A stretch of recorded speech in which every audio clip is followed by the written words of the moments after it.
Hi guys, good afternoon. So it's afternoon here in the Philippines. So I was in my dentist today. It is unexpected. Ito ay wala sa plano kasi yung ngipin ko sumasakit. Nung nakaraang buwan pa sumasakit yung ngipin ko. Pero iniinuman ko na lang ng pain reliever. So, nawawala naman siya pagkaraan ng 2 araw. So, binabaliwala ko lang. So, today, it is a dentist day. So, I decided to ask my doctor, so, what she can say about it. And she said, okay, because it's supposed to be my adjustment of my braces. So, and then I am there already, and I'm thinking, oh, why not? I will ask my doctor about my, toothache. Sumasakit yung ngipin ko. And then, yesterday, sumasakit din yung ngipin ko ulit for the second time.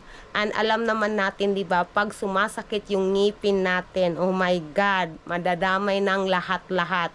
Parang apektado din yung isip mo pag sumasakit yung ngipin mo. So, yun nga, nandoon ako, nagdadrive na ako ng aking motorcycle. Iniiwanan ko na lang yung anak ko dito kasi nandito naman mama, papa ko.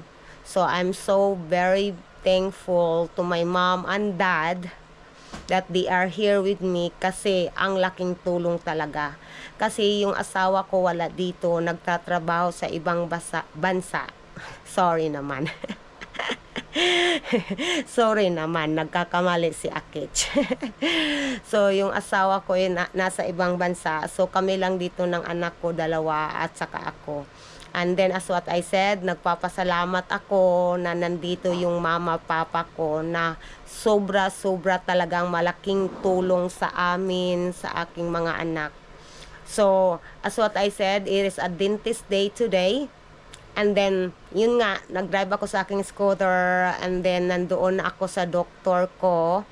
And then, pagkatapos niyan, naghihintay ako sa aking number. Alam naman natin, di ba, maghihintay ka kung kailan ka tawagin. Kasi hindi naman natin gusto na tayo talaga yung, i-push talaga natin yung sarili natin. Ako na yung muna. So, dapat maging patient din tayo. Di ba?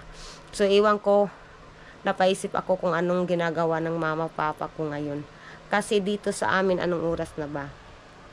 It's 2 o'clock. So, silipin natin kung anong ginagawa ng mama, papa ko. Tingnan natin. Ito yung bahay namin.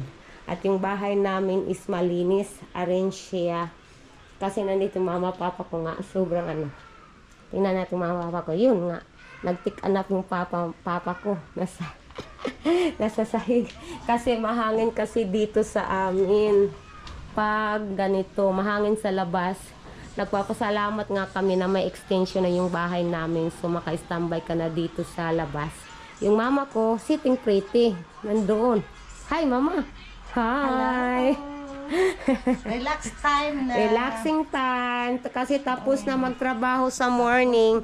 Sila yung, mama, papa ko, sila yung nag-wake up early in the morning. And then, mag-asikaso sa, kumbaga sa Bisaya ba, naglungag, nagkukuk ng rice, and everything. Sobrang nagpapasalamat ako. At saka yung anak ko na bunso, nandun sa kwarto niya. Prince, say hi, Prince. Prince. Nahihiya yung anak ko, be. Hayaan na yung anak mo. Hayaan nyo na yan, be. Wala na tayong magagawa, diba? So, balik na tayo dito sa ating root canal journey. So, balik na tayo dito sa kwarto natin. So, as what I said, this is unexpected. Kasi yun nga, pangalawang beses na sumasakit yung ngipin ko at hindi ko malaman kung bakit. So, yun nga, pinacheck ko sa doktor ko kanina. And then, okay, open natin yan. Pagkatapos ng open, kasi pasta na kasi, may pasta na siya. O na ano na ba, basta pasta, alam nyo na yan. Pasta na yung ngipin ko dati. So, inopen ng doktor ko yung pasta ko. And then, she trying her best na hindi sana ma-root canal. Kasi ang root canal, be, yung presyo, be, ginoo ko. Yung root canal, mahal. Para sa akin ha. Pero sa iba, iwan ko sa iba kung mahal ba para sa inyo.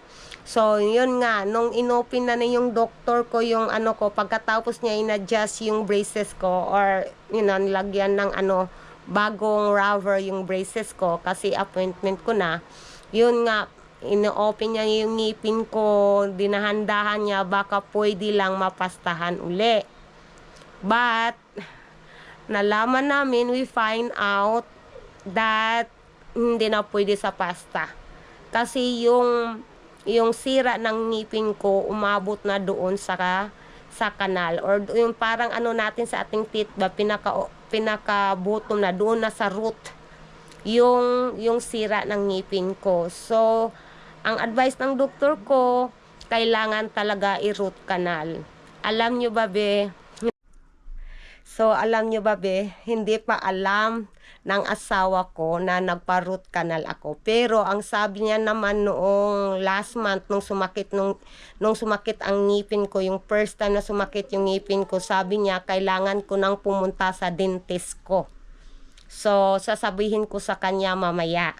Kasi it's night time sa kanila, early morning na sa kanila ngayon, 2 o'clock in the morning. So, yun nga, inopen ng dentist ko.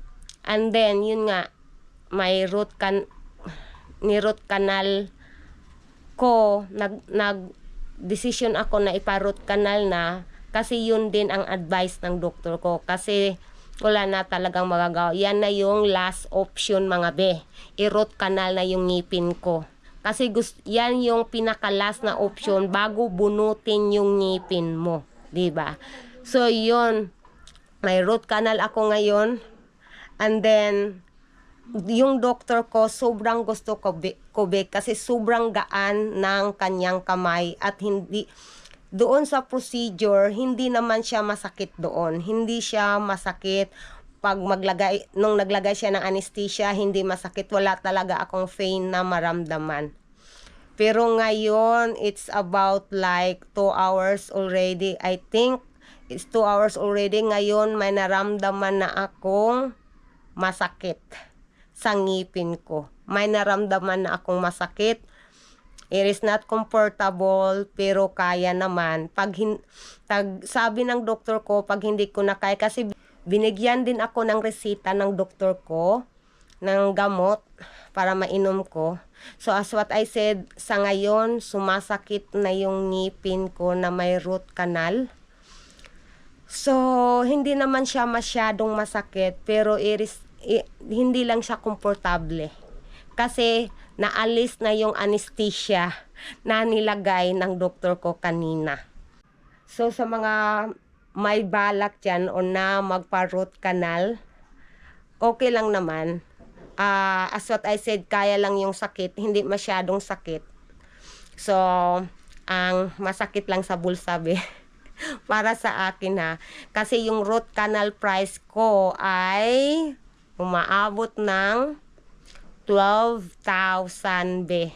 3 ngipin kasi dito ba na dito na part, so malalaki natin ngipin dito sa likuran.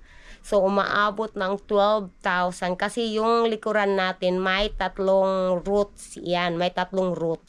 I mean 3 ganyan ba sa ating iwan ko anong tawag niyan. Basta may 3 kwarto.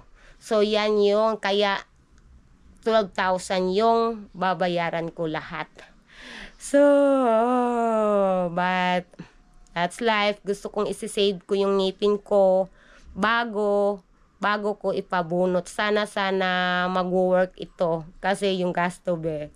So, yan lang ang ating vlog for today. Kung nagustuhan nyo ang aking channel, don't forget to push the subscribe and please continue to support us. And thank you for watching mga best. Have a good day everyone. God bless us all.